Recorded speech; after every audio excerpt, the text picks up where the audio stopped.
Yun, magandang umaga pong muli. First Sunday po natin ngayon, itong sa atin pong buwan ng Mayo. So tayo po ay merong Lord's Supper. So mangyari lamang po na tayo ay sama-samang mag-Lord's Supper sa umagang ito. Kung wala man kayo dito ngayon, pwede po sa inyong mga tahanan ay sama-sama po tayo sa ating Lord's Supper. So tayo po ay dadako sa ating mensahe sa umagang ito. Buksan po natin ang ating mga Bible at basahin po natin ang ikalawang Timoteo, kabanatang 4, talatang 11. Basahin po natin. Si Lucas lamang ang kasama ko, kunin mo si Marcos at isama mo sapagkat siya'y napapakinabangan ko sa ministeryo. Tayo po ay manalangin. Panginoong Diyos, kami po ay sama-samang lumalapit sa iyo ngayon at patuloy ka naming pinupuri, patuloy ka naming sinasamba. Tunay nga Lord na walang iba na kaming pinaglilingkuran, Panginoon, kundi ikaw po lamang. Ikaw lamang ang nais naming bigyan ng karangalan at kaluguran sapagkat sa inyo ang lahat ng bagay. Sa umagang ito, patuloy naming kinukumit sa iyo. Patuloy mo kaming bigyan ng unawa sa iyong salita, sa pagkaintindi ng malalim na mga bagay sa iyong salita, ng iyong Espiritu lamang ang siyang nag-i-interpret sa amin ng tamang pagkaunawa sa iyong salita. Kaya patuloy namin siyang iniimbitahan sa pagkakataong ito na siya'y kumilos, gumawa sa pagkakataong ito sa bawat isa sa amin ngayon na nakikinig ng mensaheng ito. Kaya Father, patuloy naming tinataas sa iyo, kinukumit ang lahat. Tunay na ito po lamang ang aming dalangin sa tanging pangalan lamang po ng aming Panginoong Hesus.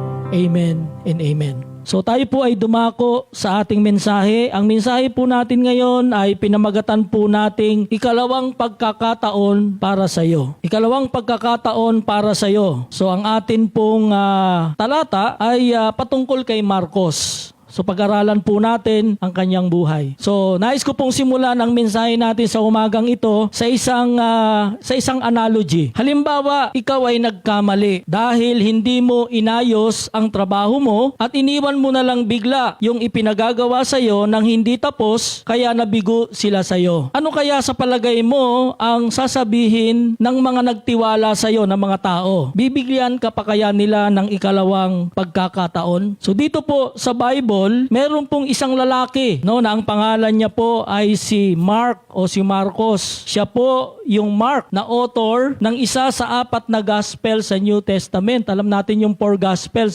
ay yung Matthew, Mark, Luke, and John. So yung pangalawa po doon ay ito po yung sinulat ni Marcos. At sinasabi po na ang buhay ni Marcos ay very interesting. Kasi tulad din po natin, siya ay merong ups and downs sa kanyang buhay. Wala pong kanyang tao sa mundo na straight ang kanyang buhay, na walang problem, walang mga hurdles o mga suliranin na dumating o kahinaan, pagbagsak, pagkakasala. Wala pong taong nakalakad po ng straight, no? Katulad din po ni Mark, siya ay katulad natin na meron din pong mga ups and downs sa kanyang buhay. Ngayon, tingnan po natin yung buhay ni Mark. Sinasabi po na si Marcos, sa panahon pa po ng ating Panginoong Hesus, doon po sa may Garden of Gethsemane, alam po natin ang nangyari doon. Diba? Nung ang Panginoon ay huhulihin na dahil naipagkanulo na po siya ni Judas, kasama niya po yung 11 alagad, at pagkatapos gustong ipagtanggol nila ang Panginoon, sa sobrang galit, binunot ni Pedro ang kanyang tabak at kanyang tinaga ang tenga ng isang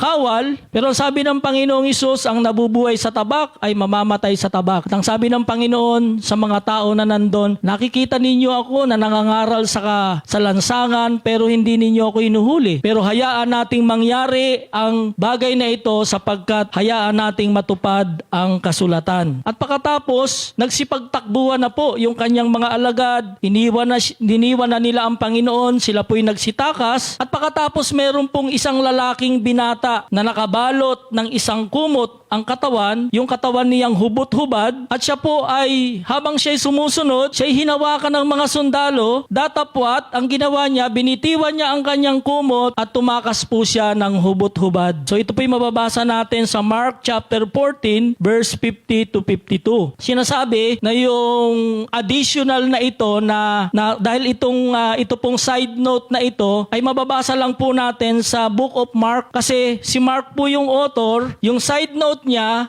binanggit niya yung kanyang sarili, no? Kasi yung taong ito o yung binatang ito na hubot-hubad na tumakbo ay walang iba kundi yung kanyang sarili. Yun mismo si Mark. Ayon po sa mga scholars, no? Siya yung Marcos na tinutukoy doon na tumakbo na hubot-hubad. Kaya dito po sa pananaw ng mga scholars na pinapakita doon na si Mark po sa pasimula pa ay tagasunod na ng ating Panginoon. Isa na siya sa mga sumusunod o mga nakikinig sa pangangaral ng ating Panginoon. Kaya nga lang, ito po naging problema ni Mark nang iwan po siya. Sa Acts chapter 12 ay mababasa rin po natin yung tagpo patungkol kay Pedro na noong si Pedro po ay ibinilanggo at pagkatapos siya po ay i-execute na ni Haring Herodes. Kaya ang ginawa po ng iglesia, sila po ay nagsama-samang manalangin. No, mababasa po natin yan sa verse 12 ng Acts chapter 12. Meron po tayong mapupuna doon na yung bahay na ginamit ng mga kapatiran para sila po ay manalangin para kay Pedro ay walang iba kundi ito po yung bahay ni Marcos. At nandun pa rin po yung kanyang ina na si Maria. Ito po yung bahay na kinatok ni Pedro nung siya po ay pinalaya na nung angel. At isang kabataang babae ang nagbukas, ang pangalan niya po ay si Rhoda. Kaya malinaw si Marcos ay isang mananampalataya. Kasama na po siya noon pa sa unang iglesia sa Jerusalem. Nakakitaan din po siya ni Apostle Paul ng potensyal para maging isang leader. Kaya anong ginawa ni Pablo? Siya po ay isinama nila sa Antioch nung sila po ay bumalik. No? Nung bumalik po sila sa Antioch, isinama po nila si Mark. Sinasabi po na si Marcos ay isang missionary sa Cyprus. Isa siya sa mga naging kasama ni Pablo sa kanyang unang missionary journey. Nasaksihan po ni Mark yung kapangyarihan ng Diyos doon po sa Cyprus. Kung papaanong yung isang lalaki na ino-oppose niya ang gawain ng Panginoon, nakita niya kung paano nabulag yung lalaking ito. Nakita din niya yung isang government official na nung dahil ito ay sumampalataya sa Panginoon, itong government official na ito ay naligtas dahil sa kanyang pagtanggap sa ating Panginoong Hesus bilang Panginoon at kanyang tagapagligtas. Nasaksihan niya kung gaano na ipangaral yung ebanghelyo ng ating Panginoon at marami po dahil sa pakikinig sa pangangaral ng ebanghelyo, nasaksihan niya kung gaano karami yung mga sumampalataya at sila po ay nangaligtas. Pero meron pong hindi magandang nangyari. Alam po natin yan sa Acts chapter 13 verse 13, mababasa natin, nagsitulak nga sa Papos si Pablo at ang kanyang mga kasama at sumadsad sa Perga at Pampilya at humiwalay sa kanila si Juan at nagbalik sa Jerusalem. Hindi pa nga tapos yung first missionary journey nila Pero itong si Juan biglang tumalilis at iniwan si Pablo at si Barnabas. Sinasabi po na sila ay bumalik doon po sa Jerusalem. Ano bang nangyari dito kay Mark? Na homesick ba siya? Natakot ba siya sa persecution? Ayaw ba niyang dumanas ng hardship sa paglilingkod sa Panginoon? Kaya anong nangyari doon sa ginawa ni Mark? Iniwanan si Paul at saka si Barnabas. Ano pong nangyari? Ito po ay nagdulot kay Pablo at kay Barnabas ng hindi pagkakaunawaan. Nagkaroon sila ng dispute, no? Dahil gusto ni Pablo na wag nang isama si Marcos, si John Mark sa kanilang second missionary journey. Pero gusto naman ni Barnabas na maisama muli si Marcos. Kaya para ma-resolve yung kanilang dispute, naghiwalay po si Pablo at si Barnabas. Si Paul ay muling nag-set ng kanyang second missionary journey at si Barnabas po ay humiwalay at sinamahan niya naman po si Mark pabalik ng kanyang tahanan doon po sa Jerusalem. So sinasabi po sa atin dito, pagkatapos pagkatapos ng pangyayaring ito ay hindi na po muli pang nabanggit si Mark at si Barnabas sa Book of Acts. Ano ang life lesson na matutunan po natin sa buhay ni Mark? Bilang Kristiyano, hindi lang tayo dapat sa simula magaling. Ano po yun? Bilang Kristiyano, hindi lamang po tayo pasimula. Si Mark po, sa pasimula, parang napakalakas niya sa kanyang Christian walk. Nakasama niya at naging tagasunod siya ng ating Panginoong Hesus. Naging active po siya sa unang church noon sa Jerusalem. Pero ang problem, siya po ay nang iwan. Maraming Kristiyano na sa simula lang po masisipag. Mainit sila sa pananampalataya kasi save lang po nila. Mainit na mainit. Pero tandaan po natin na ang Christian life ay hindi lamang po nakabase sa pasimula. Dahil nandito pa po tayo sa lupa, hindi pa po tapos ang ating lakad bilang mga Kristiyanong manlalakbay sa mundong ito. Kaya ano po ang hamon sa atin mga ginigiliw kong kapatid sa umagang ito? Kahit na tayo ay nahihirapan, kahit na tayo ay may pinagdadaanan sa ating paglilingkod, magpatuloy tayo. Sabi nga ni Apostle Paul, press on. Press on toward the goal for the prize of the upward calling of God in Christ Jesus. Magpatuloy tayo hanggang sa hangganan, hanggang sa finish line, para doon sa gantimpala, no? Huwag tayong tumingin sa kanan at sa kaliwa. Tumingin lamang po tayo doon sa isang direksyon. Ano yon? Yung gantimpalang nakalaan sa atin dahil sa ating patuloy na pagsunod at paglilingkod sa ating Panginoong Hesus. Ang salitang press on po, ang ibig sabihin nito ay move on. Magpatuloy, di ba? Pag binaliktad po natin yung salitang press on, ang ibig sabihin po niyan ay giving up. Ayoko na. Para bang sa boxing, pag itinapo na po yung towel doon po sa ring, ibig sabihin nun na yung other side na nagtapon po ng towel, ibig sabihin, suko na kami, talo na kami. Sa atin pong mga Kristiyano, ang pagsuko ay may kahulugan na you are telling the enemy to have his way in your life. Hindi yan po ang gusto ni Apostle Paul. Ang sabi ni Apostle Paul, huwag tayong sumuko, tayo ay magpatuloy. Nais po ng ating Panginoon na tayo'y magpatuloy. We must straining forward to what lies ahead. Huwag na, limutin na natin yung mga bagay na nasa ating mga likuran at tunguhin natin yung mga bagay nasa mga hinaharap. Katulad po ng isang runner, tayo'y tumakbo hanggang doon sa ating finish line. Kasi dapat natin itong sadyain. Tayo dapat na maging determinado sa atin pong desisyon na tayo ay mag-press on. Kahit anuman yung sabihin na sa atin ng mga tao sa ating paligid, ino-ostracize tayo, pinipersecute tayo, dinadown tayo ng mga tao, but hindi po tayo dapat nakatingin sa kaliwat kanan ng buhay, kundi nakatingin tayo doon sa direksyong nakalaan para sa atin. Kaya ang sabi ng Panginoon, let us press on. Meron daw pong isang bata na merong pinahulaan sa kanyang tatay. Ang sabi ng bata, merong 3 palaka na nakaupo malapit sa paanan ng swimming pool. Ang sabi ng bata sa kanyang tatay, yung isang palaka tatalon sa pool. Kaya ang tanong niya, ilang palaka ang natira doon sa paanan ng swimming pool? Ang sagot ng tatay, di 2 kasi isa lang naman ang tumalon. Pero sabi ng bata, hindi. Ganun ba? Kung hindi, kung tatalon yung isa, tiyak na sabay na tatalon yung 2. Kaya walang natirang palaka. Yun ang sabi ng tatay. Pero muling tumugon ang bata. Ang sabi niya sa kanyang tatay na medyo natatawa, ang sabi niya, tay, 3 pa rin ang natitira. Kasi tatalon pa lang naman yung palaka. Hindi pa po sila nagde-decide na tumalon. Hindi pa po sila tumatalon.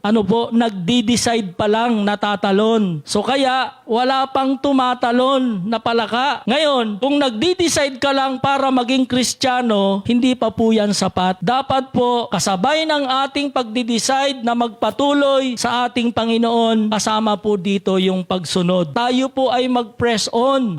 Tayo po ay magpatuloy. We must not look behind, but rather straining forward para tayo ay lumago at mag-mature sa ating pananampalataya at paglilingkod. Pangalawa, bilang Kristiyano, ikaw ay responsable sa iyong lakad, hindi ang iba. Ano yung una? Ang una po ay bilang Kristiyano, hindi lang tayo sa pasimula magaling. Pangalawa, bilang Kristiyano, ikaw ay responsable sa iyong lakad, hindi ang iba. Tingnan po ninyo, dalawang matinding leader na ang kasama dito ni Mark. Di po ba? Si Pablo, the great apostle, si Bernabe, the great encourager, pero kasama sila ni Mark, pero nang iwan pa rin si Mark. Tandaan natin, kasi hindi po garantiya na porke napapaligiran tayo ng mga malalakas na mga man of God, ay maaayos na ang ating buhay. Maaayos na ang ating lakad bilang isang Kristiyano. Maaayos na ang ating relasyon sa Panginoon. Hindi po doon nakasalalay. Kasi hindi naman itong mga taong ito ang magdi-decide para sa atin. Di po ba? Hindi naman itong mga taong ito ang haharap sa Diyos para sila ang mag-take account para sa atin. Kundi tayo din po mismo. Kaya sa atin pong pagdi-decide, dapat po tayong tumungo ng tama doon sa direksyon na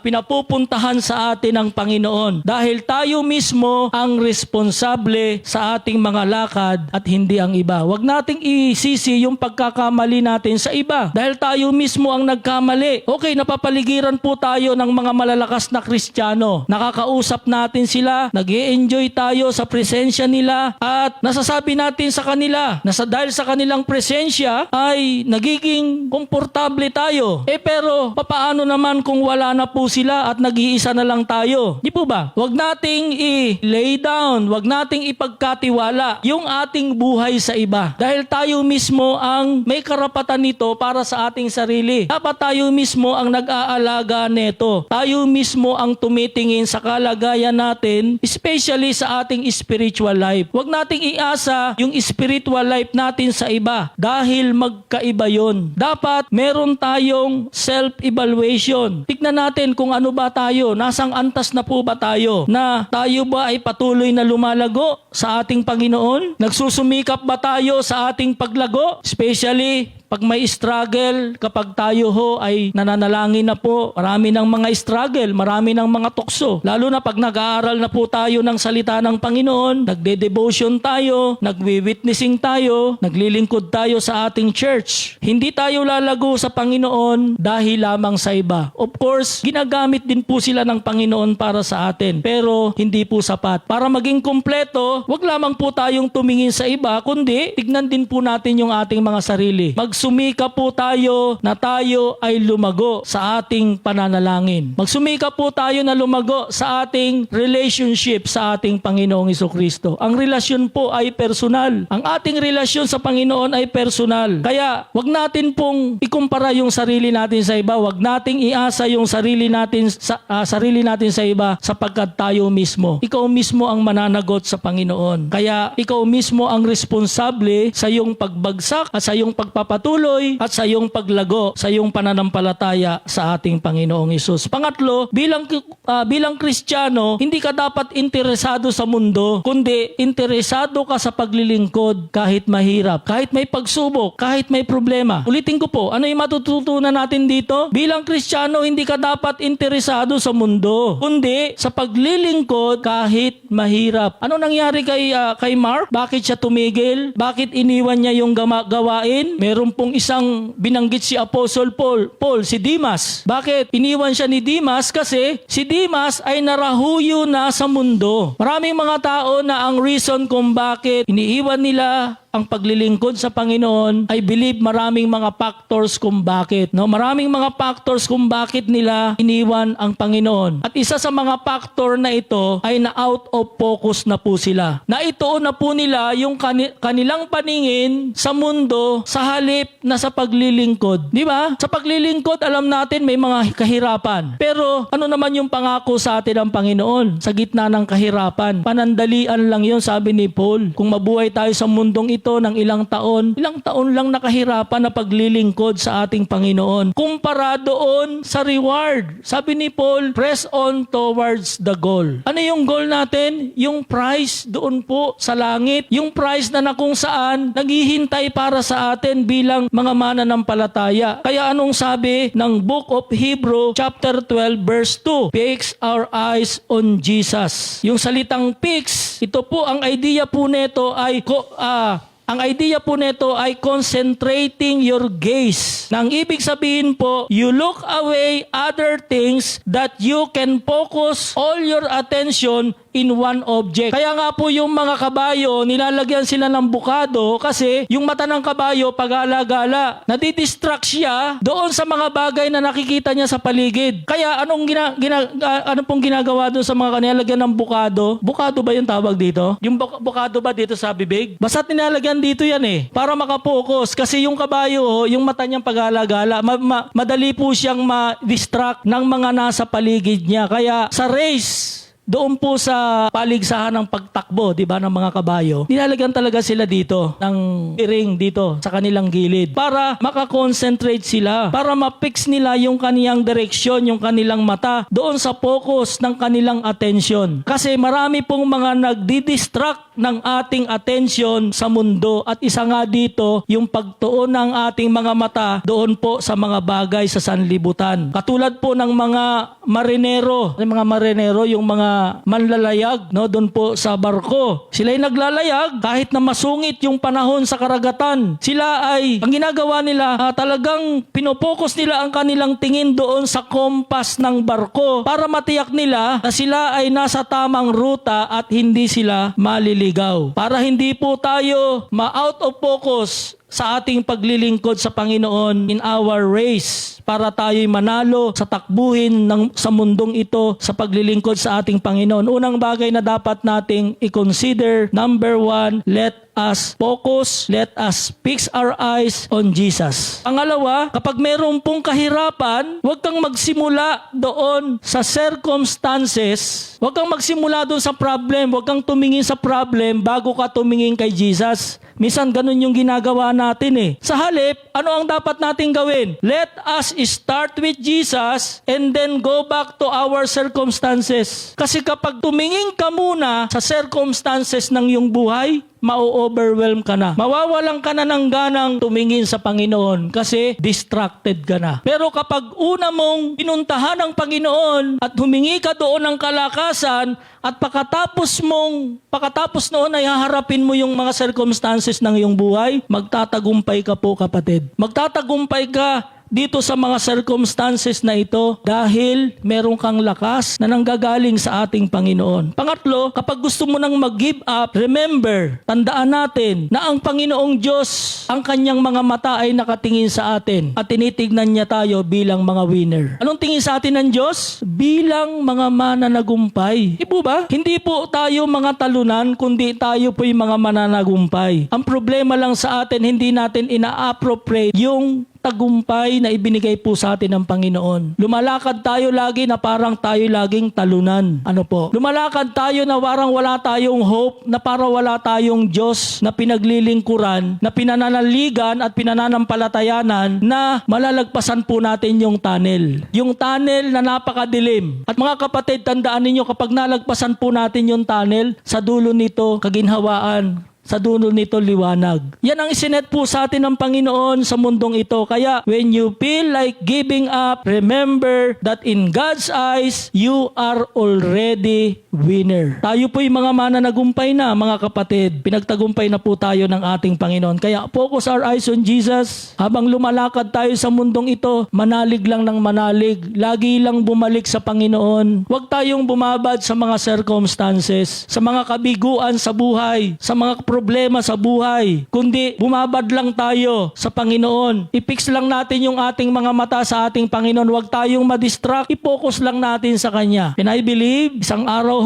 makikita natin, tayo ho'y nakatayo pa rin at tayo pa rin masasabi natin sa ating mga sarili, tayo ho ay mga mananagumpay dahil sa Panginoon. Pang-apat, bilang Kristiyano, ikaw ay hindi pwedeng pagmulan ng ikatitisod ng iba. Marami po akong na-witness ng mga Kristiyano na pinagsimulan po ng kasiraan ng pangalan ng ating Panginoon. Kinatisuran po sila ng iba na mga tumitingin sa kanila. Kamakailan lang, meron po akong napanood na isang video sa YouTube. Meron pong isang leader ng church church, isang pastor na kilala rin po namin. During sa kanyang preaching, sinabi niya na ang Bible daw ay hindi na salita ng Diyos. Marami pong Kristiyano ang nasaktan, maraming Kristiyano ang nauped since na yung pastor na ito ay kilalang pastor. Kinatirsuran po siya ng maraming mga tao. Kaya ano po ang dapat nating gawin? Bilang mga Kristiyano, mag-ingat tayo. Baka tayo ay katisuran din. Pagmulan din tayo ng kapagkakatisod ng iba. Kaya nung sabi ni Paul, be careful however that in the exercise of your right does not become a stumbling block to the weak. How not to be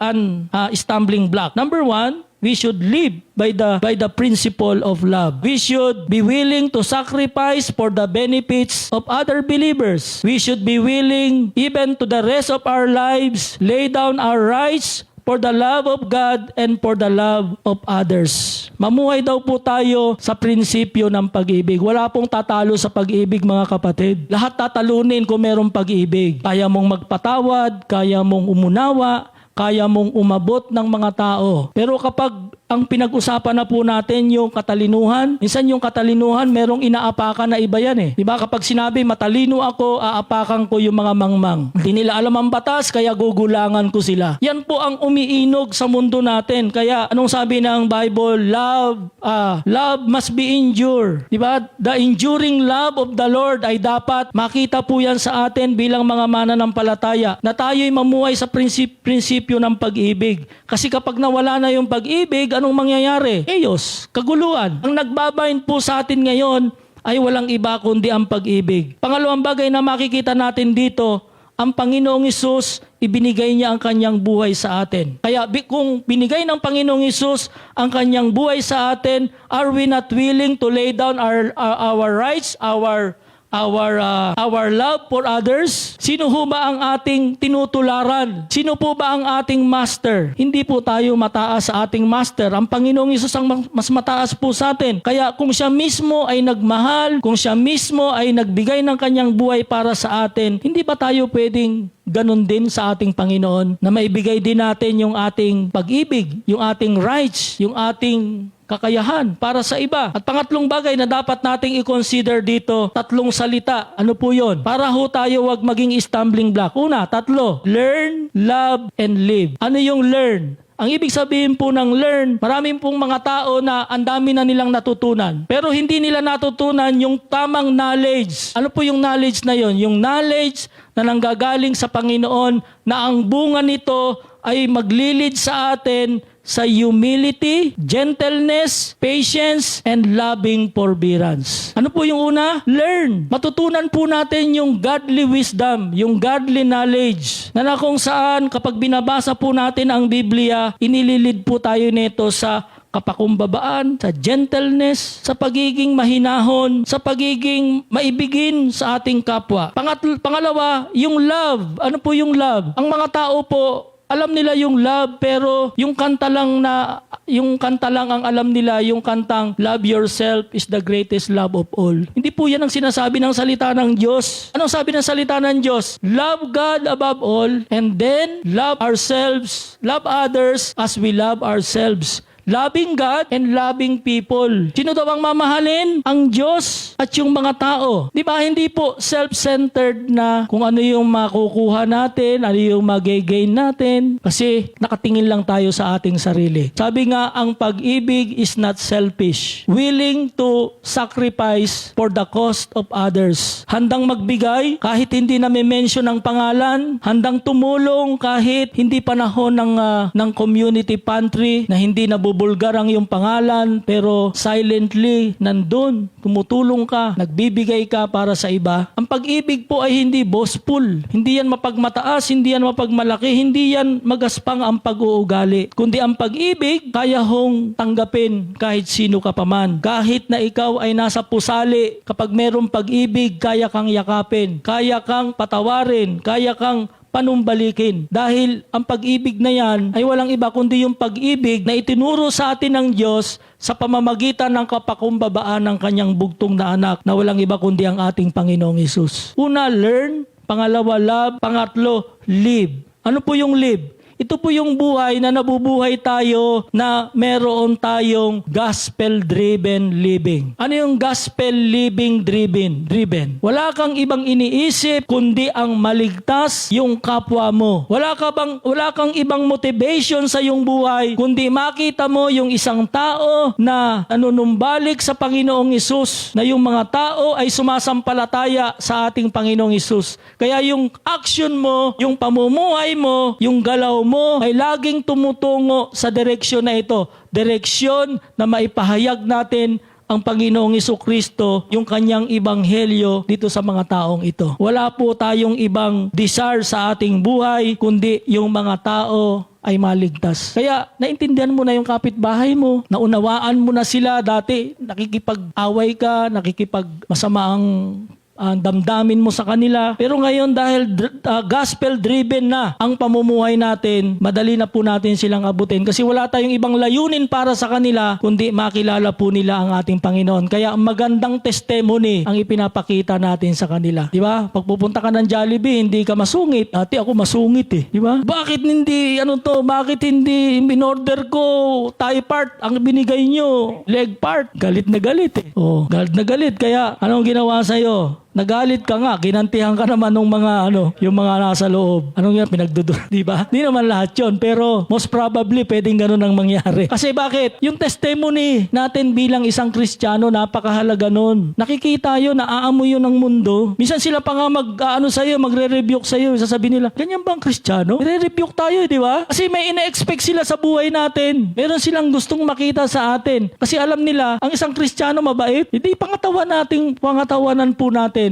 for the cause of Christ. Diba? Ang alam nila yung Kristiyano mapagbigay. Ang alam nila na yung Kristiyano loving, caring. Di po ba? Yan ang alam nila. Pero kapag nagbago ho tayo ng tema doon, hindi nila tayo maunawaan, kundi ang magiging conclusion nila sa atin, mga suplado tayo. Di ba? Ang gusto natin, maabot po natin tong mga tao nito. Gusto natin maging gospel-driven living po tayo. Gusto natin ma-relate natin sa kanila yung mensahe ng Panginoon. Kaya lulukin na po natin yung pride natin na dating hindi natin kayang makipag-relate sa mga taong ito dahil ang tingin natin, mga mabababang tao yan. Ako, graduate ako ng ganito. Graduate ako ng UP. Pataas ang aking pinag-aralan. Diba? Paano ko aabutin yung mga hampas lupa na yan? Diba? Ganyan ang natin, dialogue natin eh. Kung gospel-driven life po tayo, gospel-driven living po tayo, mga kapatid, mawawala po yung mga ganyang attitude natin. Kasi wala tayong ibang magiging concern kundi mai-preach, mai-relay po natin sa kanila yung mensahe ng ebanghelyo ng pagliligtas ng ating Panginoong Hesus. Ikalima, bilang Kristiyano na bagaman nagkamali tayo, ay pwede pa rin tayong makapanumbalik sa paglilingkod. Isipin po ninyo, noong naglalakbay na po si Mark pabalik sa Jerusalem dahil iniwan na niya si Pablo at saka si Barnabas. Isipin po ninyo, nandun na po sa Jerusalem, ano kaya ang idinahilan niya sa iglesia doon sa Jerusalem? Bakit siya bumalik? Ano kaya ang maiisip ninyo? Ano kaya ang nasa isip ni John Mark? Babalik na kaya uli siya sa sanlibutan? Kasi iniwan mo na ang gawain eh. Ano maring ipisipin sa'yo? Dahil iniwan mo na ang gawain, ibig sabihin lamang nun,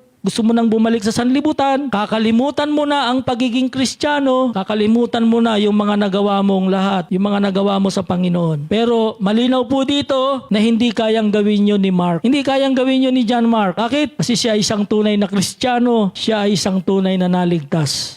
Marahil siguro na burnout lang siya sa gawain. Hindi kayang gawin ni John Mark kasi kung tayo ay tunay na anak ng Diyos, na kung tayo ay tunay na mga nangaligtas, hindi po tayo bibitawan ng Panginoon. Si Pedro, bumalik na sa kanyang pangingisda. Pero habang nangingisda si Pedro, nandun muli ang Panginoon. At sinabi ng Panginoon sa kanya for the second time around, sabi ng Panginoon kay Peter, Peter, be a fisher of man. Hindi kita dyan tinawag. Hindi kita tinawag para mangisda ng mga isda, kundi tinawag kita para maging mangingisda ng mga tao. Gagamitin kita para sa evangelism. Gagamitin kita para maging spokesman ko sa mga taong ito. At alam natin, nung ibinigay ni Pedro ang kanyang buhay sa Panginoon, makikita ho natin 3,000 kaagad ang naborn again. Tandaan natin na bilang mga Kristiyano, binibigyan pa rin tayo ng pagkakataon na makagawa ng mga dakilang bagay para sa Panginoon. After 20 years na nawala ang pangalan ni John Mark sa Bible, muli hong nagbalik. Muli hong na-mention ang kanyang pangalan. Anong sabi ni Paul kay Lucas, kay Timoteo? Anong sabi ni Paul kay Timoteo? Sabi niya, si Lucas na lamang ang kasama ko. Kunin mo si Marcos, kunin mo si John Mark at isama mo sapagkat siya'y mapapakinabangan ko sa ministeryo. Yung pala, ginagawa pala ang Panginoon sa buhay ni John Mark. Hindi siya pinabayaan ng Panginoon sa gitna ng mga nagawa niya. Nandun pa rin po ang pagmiministeryo ng Panginoon sa kanya sa pamamagitan ng Holy Spirit. Alam niyo ho ba yung Book of Mark, siya po ang kauna-unahang gospel na naisulat at si Matthew, si Luke at saka si John, kinopya lamang, pinagbasihan lamang nila yung Book of Mark. The earliest gospel na naisulat ay walang iba kundi yung Book of Mark. Bakit? Muling na-restore si Mark. Sa kabila ng kanyang pagtalikod, sa kabila ng kanyang pag-iwan sa gawain ng Panginoon, muli po siyang na-restore. Dahil ang anak ng Diyos ay hindi bumabagsak. Though he fall, but we shall not be cast down. Babagsak tayo, pero hindi tayo na gumugulapay sa lupa, kundi ang kamay ng Panginoon ang nag-aangat po sa atin. Ang kamay ng Panginoon ang nagre-restore sa atin para tayong muling manumbalik sa Kanya. Kaya nung bumalik po si John Mark sa paglilingkod sa Panginoon, na-recognize ni Paul. Dati si Paul ang nag-reject sa kanya dahil iniwanan sila ni Mark. Pero ngayon, andito si Paul. Sabi niya, dalhin mo rito si Mark. Kunin mo si Mark. Isama mo. Sapagkat siya'y kapakipakinabang sa ministeryo. Alam niyo, according to the history, si Mark ang naging interpreter ni Peter sa kanyang pangangaral. Bakit? Si Mark ay member ng Jerusalem Church, wherein si Peter ang apostol sa Jerusalem. Kaya sa tuwing nangangaral si Pedro, si John Mark po ang nag-i-interpret. Napakatalinong tao, napakasilo sa gawain ng Panginoon. Dangan nga lamang po na istumble, pero hindi siya pinabayaan ng Panginoon. Muli siyang ibinalik ng ating Panginoon. Kaya hindi pa po huli. Magbalik po tayo sa ating Panginoon. Magbalik po tayo sa ating paglilingkod. Kung hindi po bukas, ngayon na. Tinatawag tayo ng Panginoon para maglingkod na muli sa Kanya. Tayo po ay sama-samang manalangin. Panginoon, maraming salamat po sa pagkakataong ito na binigay mo po sa amin. Kami po'y patuloy na nagpupuri sa iyo at nagpapasalamat. Tunay nga po, Panginoon, na walang Diyos na aming pinaglilingkurang kundi kayo po lamang. Tunay nga po, Panginoon, na kami ay nagpapakumbaba. Tunay na kami po, Panginoon, ay patuloy na sumasampalataya. Panginoon, bagamat kami bumabagsak, pero hindi po kami nalulugmok, Panginoon. Dahil ang kamay mo, Lord, ang siyang nag-a-uphold sa amin.